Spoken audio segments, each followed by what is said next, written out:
You're watching Reality Check. Tonight, we turn our focus to a story that has largely been ignored by the media, especially news television.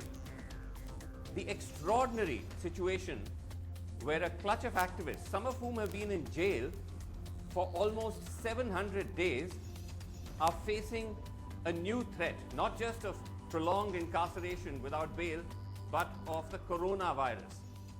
I'm talking about Varavara Rao, who is the poet and the revolutionary singer who is in jail for what is known as the Bhima Koregaon case, accused of Maoist links, who tested COVID positive, as did another activist, Akhil Gogoi, all the way across Varavara Rao in Maharashtra, Akhil Gogoi all the way in the east in Assam, who also tested corona positive. Akhil Gogoi also accused of Maoist links, but for a different case, for his alleged involvement in the anti-CAA protests in Assam. The fear that COVID may also infect other activists who are elderly, like the activist Sudha Bharadwaj, now has deepened. Now, despite this, the National Investigating Agency continues to deny bail to these activists. They believe that they're not worthy of bail. This is what the NIA is saying, that the activist Varavara Rao is taking undue benefit of his health condition, that under the garb of the global pandemic of old age and so on and so forth, he is seeking bail. This is someone who at 79 already has the coronavirus and is reportedly showing a host of other concerning health symptoms. What makes the denial of bail all the more contentious, what makes this entire case and their prolonged incarceration all the more contentious, is that there doesn't appear to have been much progress in the case.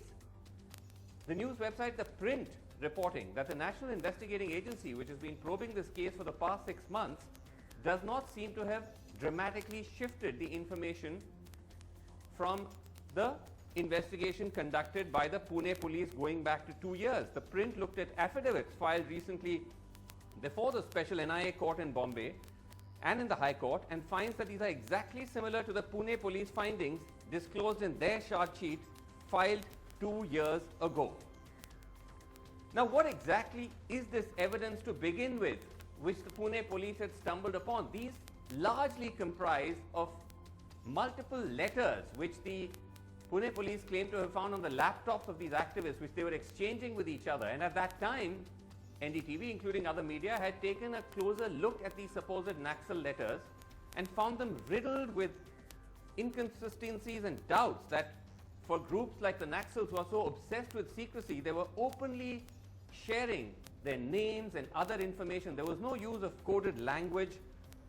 There was open mentions of strategies and plans. In fact, we'd spoken to security experts at that time, including Ajay Sahni, who talked about how the letters were in almost laughable contrast to the obsessive secrecy practices followed by the Maoists. Let's listen. The entire so-called Maoist urban strategy is defined most recently in 2007 in a document called Urban Perspectives, our work in urban areas. Right. This is roughly 30-odd thousand words, 100-page document, you could say. It mentions the words secret, secrecy, and secretly 96 times. 96 times? Yes. Okay. So I think we could just start off by saying Yes. that, frankly, even if 4 little 15-year-old boys got together to conspire on their first crime, Right. do you think they would be writing to each other like this? So this business I mean, of there's this whole obvious and evident fabrication. Okay, so that was Ajay Sahni there, security expert. Then there is the question of Akhil Gogoi, who, as I mentioned, is an activist from Assam, who also has been picked up and has also been in jail for a long time and has tested positive for COVID. In fact, he's in Guwahati Central Jail, where it is believed that almost 50% of those in jail are actually COVID positive. And again, the question is, what exactly is the evidence linking him to Maoists? That Maoists were behind the anti-CAA protests in Assam? These are all questions for which we still have to see credible answers. But this is where we are at the moment. Okay, let's just go to panel now. And I'm joined by N. Venugopal, who is the nephew of Varavara Rao. We have Colin Gonsalves, who is the lawyer and human rights lawyer particularly. Niranjan Shetty, who is BJP spokesman from Maharashtra.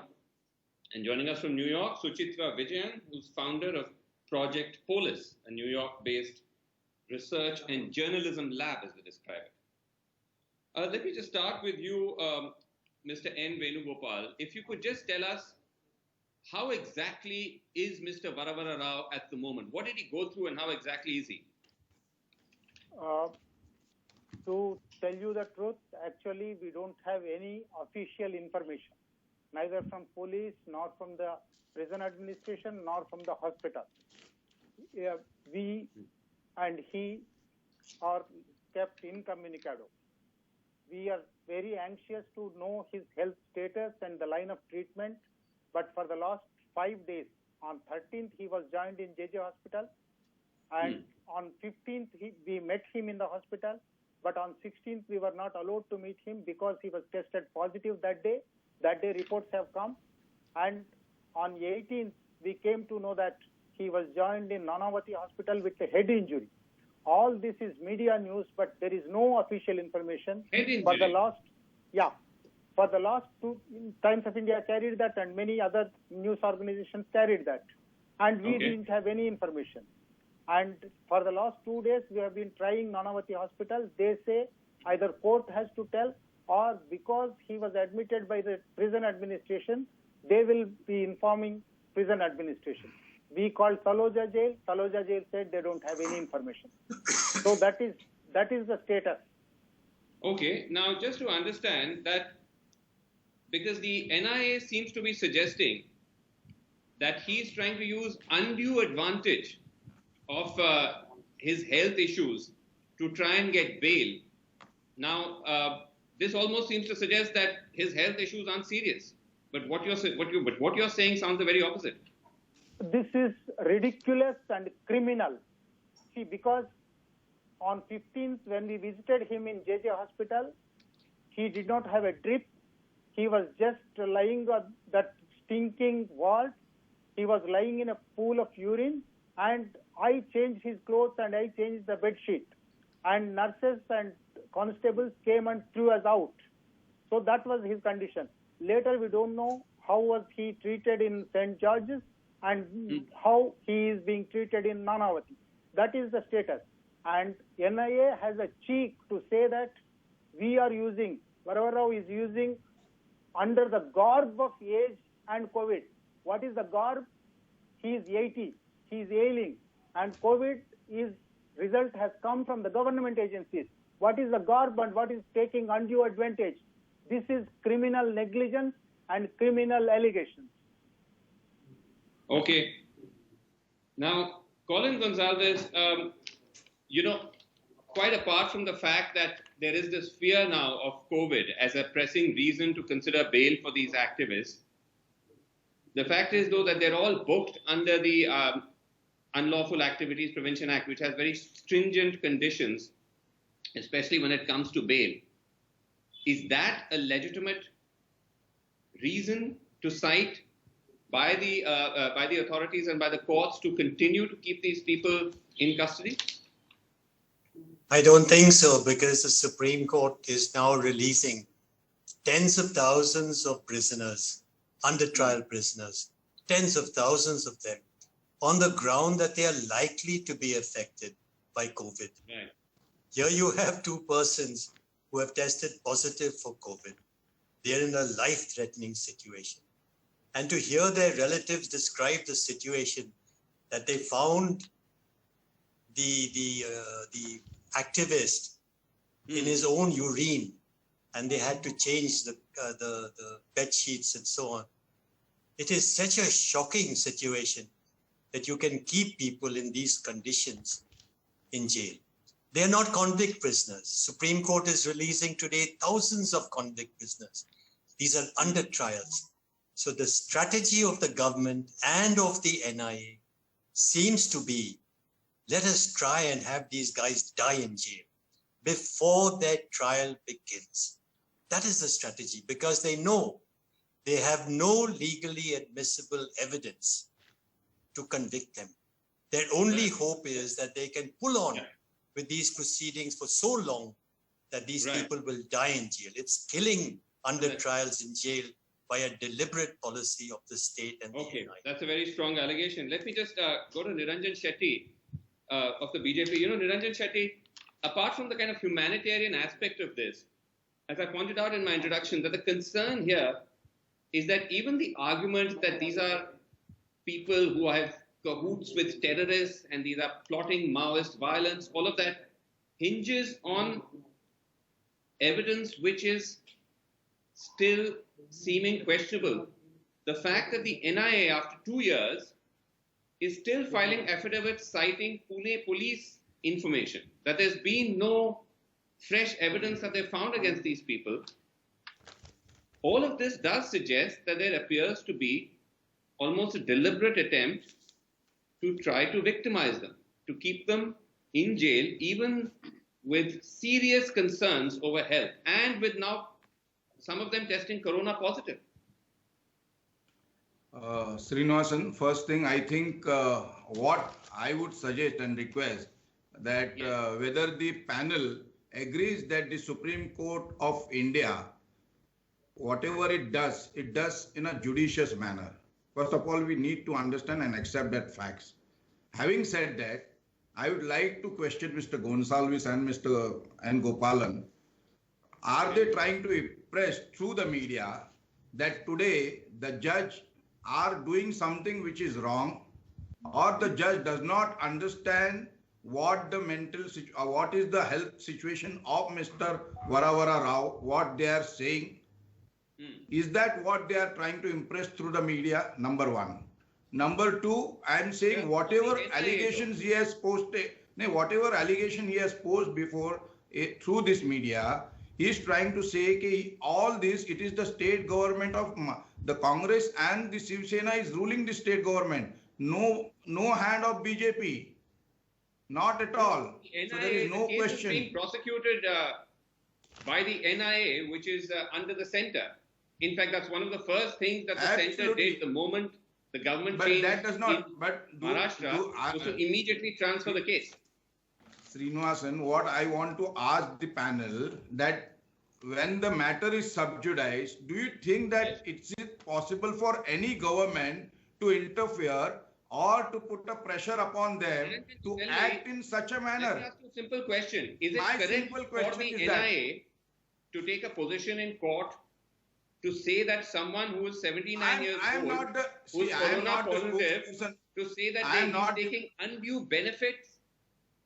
There are other avenues. First of all, see, if I first of all, I am not an NIA spokesperson. Okay. But in spite of that, I'll put a counter question to them. Why is the ground of bail been asked on the medical ground? You can ask on different grounds. You could have asked whether as you cited just now, the investigation has not gone further. So many days have passed. What is lying? What is with the police that they have to investigate? Having said that, one more. See, 4 to 5 times. The more important thing is the people of India is also asking those people who have invested. Let me move on. Niranjan, 1 second. Suchitra, the point being that it's not fair to go on targeting the state and its agencies because the courts are also not accepting these appeals for bail, whether it's on the grounds of the evidence or on the grounds of health. Hello? Yeah. So, Chitra, can you hear me? Could you just repeat the last part of your question, please?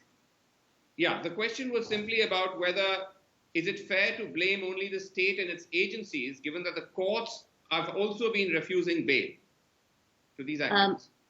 I think what we should really be addressing is the fact that right now we have multiple failures. We have multiple institutional failures, whether it is the political parties, whether it's the state, whether it's the bureaucracy, whether it is the courts, various courts, not only the Supreme Court of India, but also the lower courts, is that there has been a long history of consistent failure to actually support and defend the people who are most marginalized and who are most at the risk of being persecuted by the state.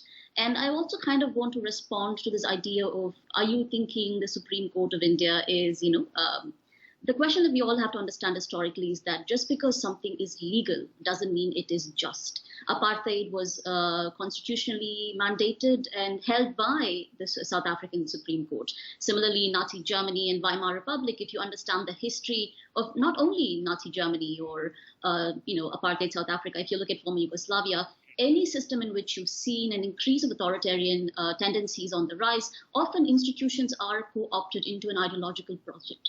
And in that sense, I think for a long time, it's not only younger writers and scholars like me, but even lawyers like Mr. Bhushan, who have been consistently questioning the courts. And an effective democracy, the revolutionary constitution that Ambedkar gave us, is a constitution that allows for the citizens of this country to constantly question all institutions of state which are accountable to them.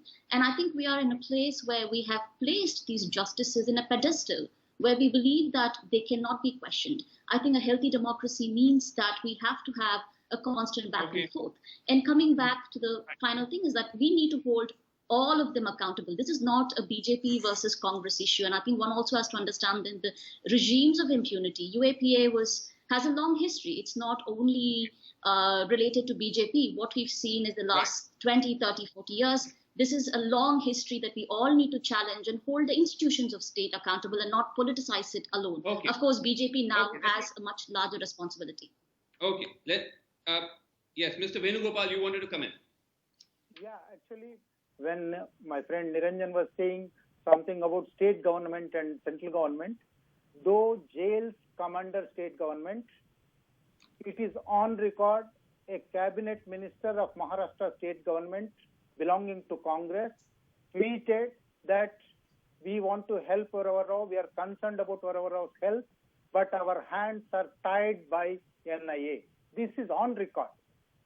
So that means NIA is trying to, now we can see that this bail petition was applied in May 15th. At that time, there was no COVID. He was not tested positive. We said he was vulnerable because of his age, because of his ailments. Then court dragged for one and a half months. And then he tested positive. Now NIA comes and says it is a gauze. What is gauze? And now it says we are trying to take undue advantage. Okay. This is the status.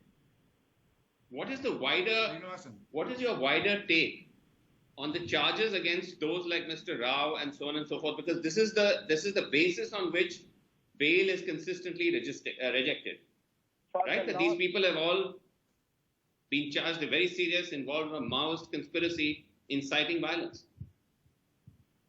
See, for the last 2 years, we have been saying this is fabricated evidence, this is cooked up evidence, and it is not only we saying this, almost every observer, every analyst said this.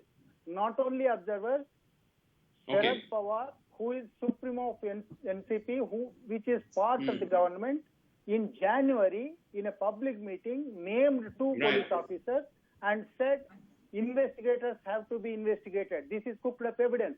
That is open for everybody to see.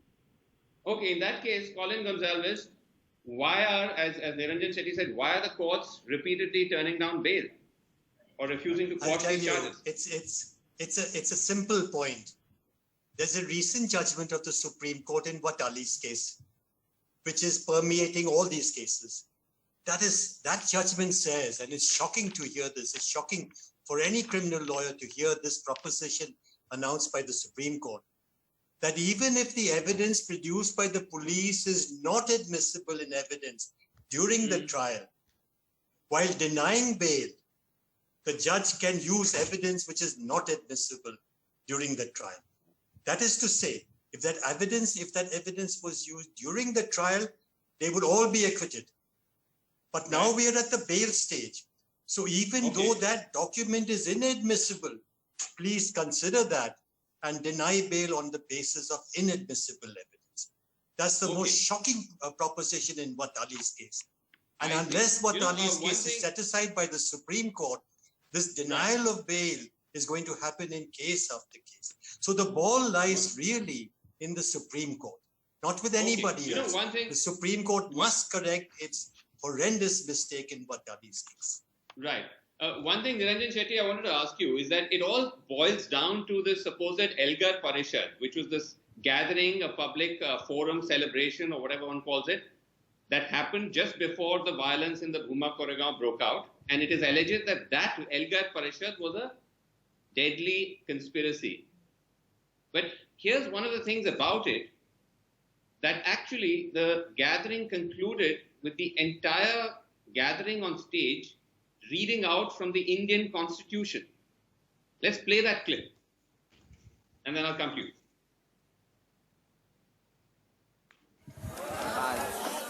विवा कोरेगाव शौर्य दिनाच्या द्विशताब्दी निमित्ताने मी ही प्रतिज्ञा घेत आहे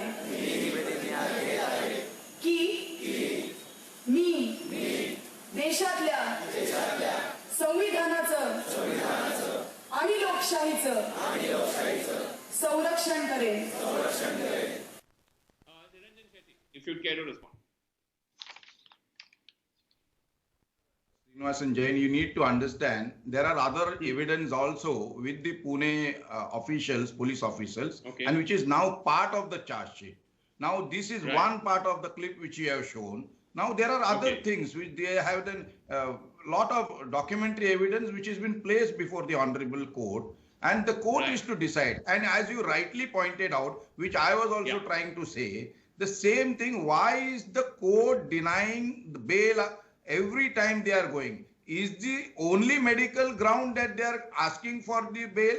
Can't they ask for other grounds? That's what I'm asking. We're completely out of time, but Pauline Gonzalez did explain one possible reason. But we're out of time. I'm sorry. I know everyone would love to go on, but we will come back to the story. Thank you all so much for joining us on Reality Check, and thanks for watching. That's all the time we have. Good night.